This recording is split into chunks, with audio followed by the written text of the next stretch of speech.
નમસ્કાર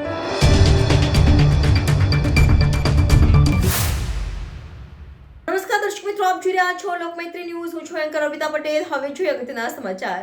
વડોદરા તાલુકા પંચાયતની પેટા ચૂંટણી યોજવાની છે, ત્યારે આજે ઉમેદવારોના ફોર્મની ચકાસણી કરવામાં આવી હતી.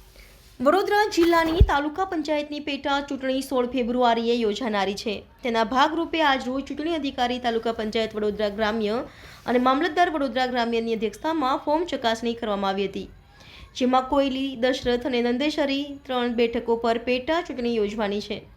વડોદરા જિલ્લા તાલુકા પંચાયતની પેટા ચૂંટણી યોજાવાની છે, ત્યારે તેમાં કુલ 10 ઉમેદવારી પત્ર રજૂ થયા હતા. આજે ઉમેદવારી પત્ર ચકાસણીનો દિવસ હતો, જેમાં 6 ઉમેદવારી પત્ર આખરી કરવામાં આવ્યા હતા. આવતીકાલે ઉમેદવારી પત્ર ખેંચવાની છેલ્લી તારીખ છે અને આવતીકાલે જ અંતિમ યાદી જાહેર કરવામાં આવશે. Bureau report, Lokmaitri news, Vadodara. કુલ 10 ઉમેદવારી પત્રો રજૂ થયેલા હતા. આજે ઉમેદવારી પત્રો ચકાસણીનો દિવસ હતો. 6 ઉમેદવારી પત્રો આખરી કરવામાં આવેલ છે. આવતીકાલ ઉમેદવારી પત્રો પરત ખેંચવાની છેલ્લી તારીખ છે. આખરી યાદી આવતીકાલે જાહેર. લોકમૈત્રી ન્યૂઝ સાથે જોડાયેલા રહેવા અમારા યુટ્યુબ ચેનલને સબસ્ક્રાઇબ કરી ફેસબુક અને ઇન્સ્ટાગ્રામ પેજને લાઇક અને શેર કરો.